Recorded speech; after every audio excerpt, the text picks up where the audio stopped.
Eu gosto muito dos salmos de Davi.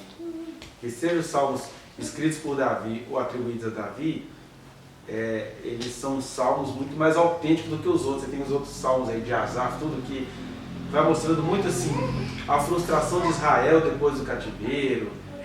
Ai Senhor, por que o Senhor nos abandonou? Aquela coisa de filho de crente, né? O que são os salmos de Asaf e companhia, Jedutum? São salmos feitos por um povo que é filho de crente e que não entendeu por que Deus foi tão rigoroso com os pais ou com o povo dele. E aí aquele lamento, que é uma mistura de: Senhor, eu não entendo porque eu tenho que pagar pelo que meu pai e minha mãe não conseguiram fazer diante de ti. Por outro lado, eu não entendo por que, o que a gente tem a ver com o que aconteceu lá no passado, né? Então, de um lado, eles não conseguem reconhecer a própria participação deles nessa hereditariedade da construção histórica do pecado, e por outro lado, eles não conseguem entender assim, por que eu tenho que pagar pelo que os meus pais não entenderam. Então, a gente vê esse paradoxo. No caso do Salmo de Davi, a gente vai vendo assim, que se você for pensar no Davi como um ser humano, ele não é um ser humano que a gente pudesse imitar no sentido antropológico do termo, porque ele era um cara que teve várias esposas, ele muito provavelmente foi um pai bem omisso, talvez até por causa das funções dele mesmo. Ele era um cara mais amoroso do que a geração dele, então ele era um homem mais amoroso do que toda a geração dele. E é até esse paradoxo que o Davi carrega, né? Porque ele é um cara que teve que matar muita gente devido às funções de liderança política que ele exercia àquela época, àquela moda. Então até bobeira querer ficar maldando Davi porque ele matou muito no Antigo Testamento, porque era assim que as coisas eram, né? O amor sincero que eles tinham por Deus era um amor circunscrito àquele povo ali. Meus irmãos é aqui que eu amo, eu vou defender meu povo, que ainda toma conta um pouquinho da gente até hoje, né? da nossa contemporaneidade. Mas o que eu acho legal no Salmo de Davi é que, independentemente, é aí que a gente vê a graça de Deus, né? Porque independentemente das percepções que ele tinha acerca dele mesmo, e nesse sentido eu acho o Davi muito superior ao Salomão, porque o Salomão ele recebeu a sabedoria de Deus, mas ele realmente foi um ser humano extremamente medíocre como indivíduo.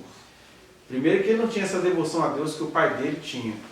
Segundo que todo dia eu me pergunto isso a Deus, assim, o que é sabedoria? Porque sabedoria é você ter essa capacidade de fazer com chave. Sabedoria é você reproduzir aquilo que o público quer ouvir. Porque de alguma forma, quando você vai vir com a sabedoria de Salomão, falar aquilo que o público quer ouvir, é você reproduzir as mediocridades. Porque, por exemplo, por que Salomão foi um sábio muito querido? Porque ele reforçou os preconceitos sociais. Todo pai e mãe acha que tem que dar uma batidinha no filho. Aí o Salomão, corrige teu filho com vara. A gente gosta.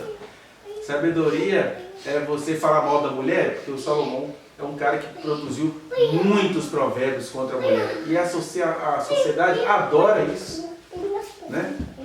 Então, no sentido terreno, ele produziu muitos textos contra a mulher, que é quase parecido com o que a gente vê hoje.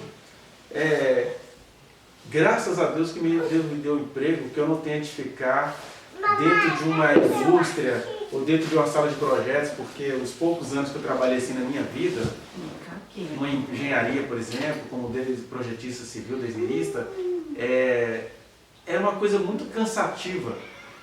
Sei lá, trabalhar de oficina mecânica com um monte de homem, porque é o dia inteiro piada contra a mulher, contra a sogra, falando das menininhas safadas, não sei o quê. E aí quando tá fazendo piada, você tá perguntando por que você não olhou direito a bunda delas e tal.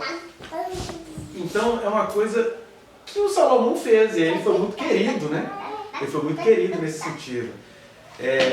Então, tirando a sabedoria, a inteligência dele era interessante quando ele vai falar das plantas, dos animais, daquela coisa toda que ele sabia falar, né? E muitos provérbios dele ali foram feitos em meio, talvez, às muitas falas que ele tinha em público.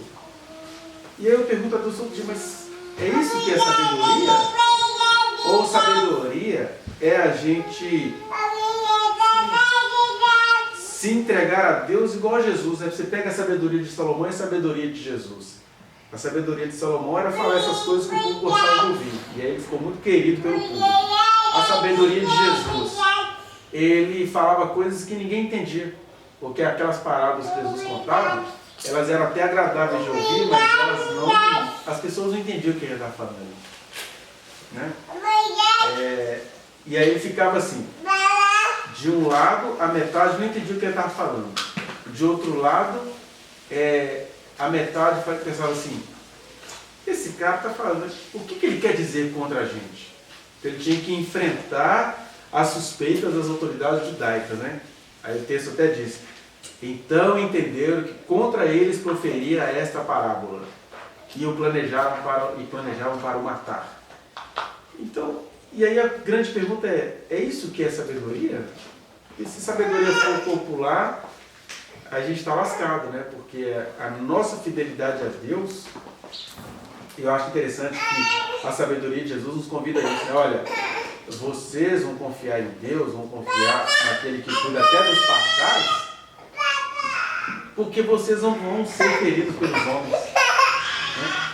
Confiar nos pardais confiar naquele que cuida dos pardais, das aves dos céus, do lírio do campo, é você correr risco de vida, porque os homens não vão gostar da sua sabedoria, que é confiar em Deus. Né? Tá. Mas o que tem a ver essa sabedoria? Vá no link que está aqui na descrição e acesse a reflexão na íntegra. Não se esqueça de dar o like nesse trechinho de vídeo, compartilhá-lo e se inscrever neste canal, apertar o sininho para você receber as notificações. Muito obrigado.